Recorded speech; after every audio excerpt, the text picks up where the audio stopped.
here in central London, outside the London Eye, with Simon Williams. Simon, the third of our 3 videos here in central London.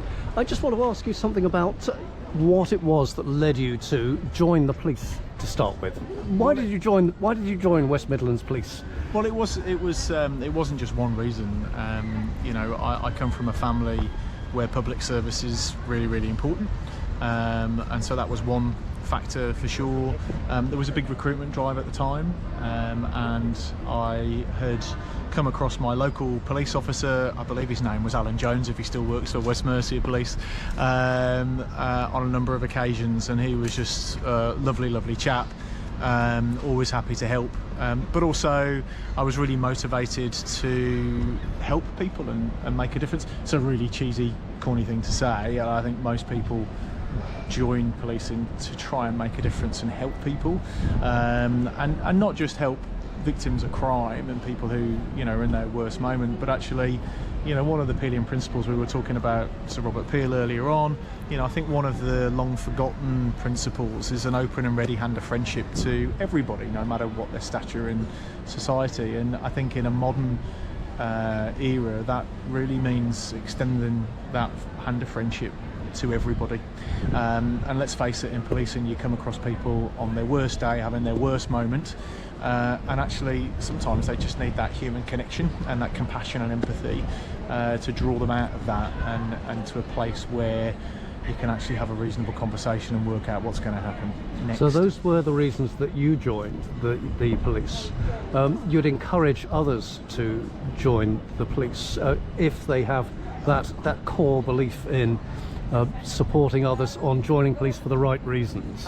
Yeah, absolutely. I can't think of a better career. I just came out of a meeting earlier on, a little bit further up the road, where I actually said, do you know what, when I joined, first couple of weeks I fell in love with policing completely, and that sentiment was shared. But it was an American officer, senior officer I just had a meeting with before, and he had a very similar experience. Look, policing offers you all the opportunity that you want, and that opportunity can be as big or as little as you as an individual want it to be.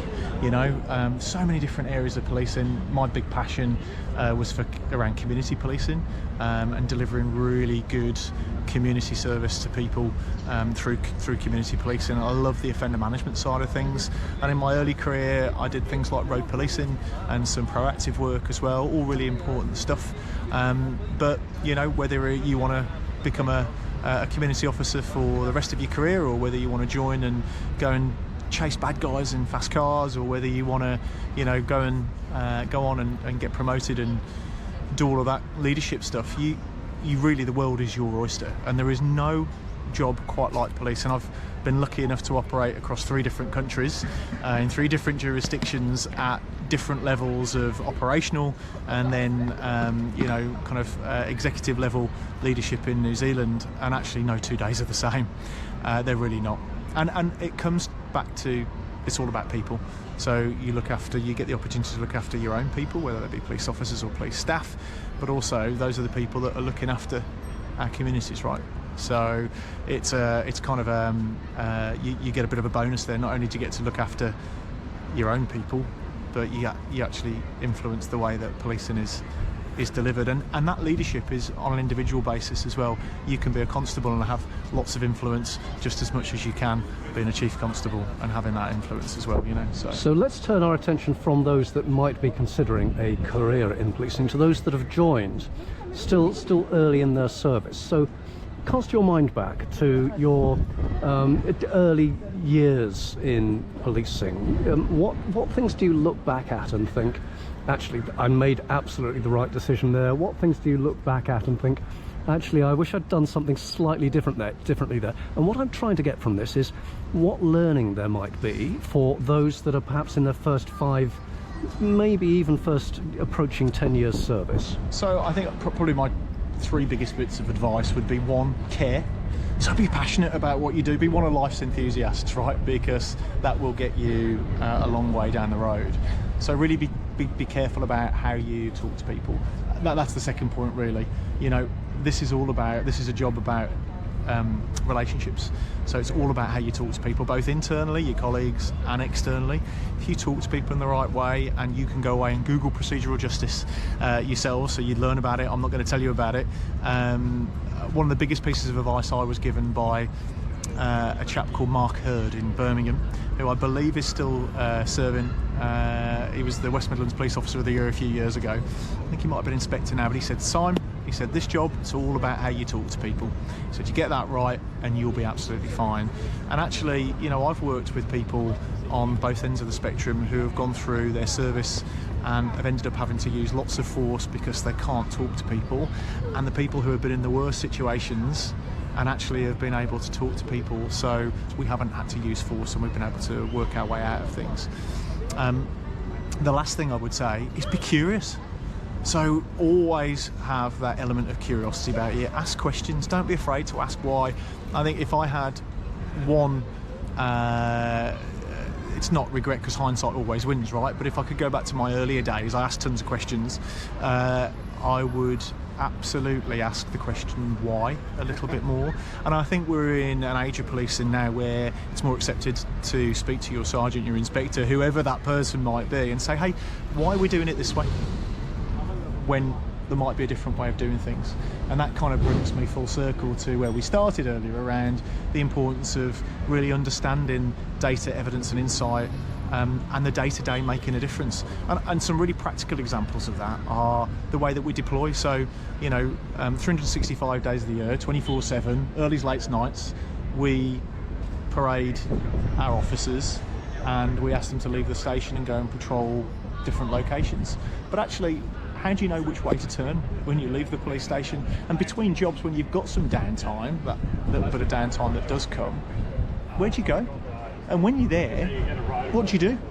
Well, actually, this is one of the reasons why education is so important, and the masters I was lucky enough to do. But you can go and read about this yourself for free. It's on the What Works Centre website, College of Policing. Go and have a look if you haven't. But actually, there's really cool ways of deploying your staff to crime hotspots or crime harm spots. And I'll give you an example. We took some work from Birmingham where we tested the difference between short 5-minute patrols and longer 15-minute patrols.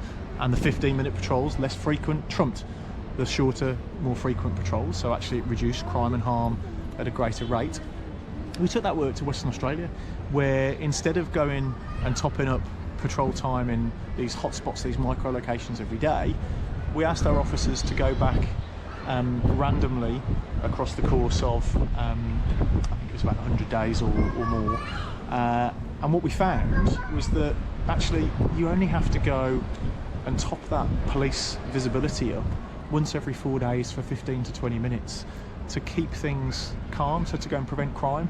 So if you think about all those hot locations that you've got across a policing district or an area that you might be working in, actually you can go and distribute your staff around those, rotate them around those, just go back once every 4 days. That work's been replicated back in the UK actually, and I know was cited as part of the evidence for the GRIP fund, the Safer Streets fund, that forces could dip into over the last couple of years to try and really impact street level crime. So you mentioned curiosity there as one of your three elements of learning. Two-part question here. First of all, are you still curious yourself? And if you are, where do you think that curiosity will take you? Well, I think what I've learned is the more that you learn, the more you learn that you know very, very little. So actually there's a whole heap to go and learn. But look, I think that curiosity, let's see where it takes me personally. I don't know. I've got another 20 years or so, I think, left in policing, I hope.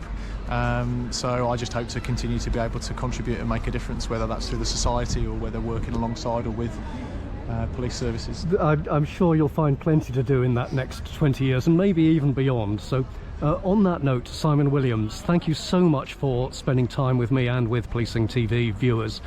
We wish you well in whatever that career, that future 20-year career may take you. So thank you very much indeed. A pleasure. Thanks, Bernie.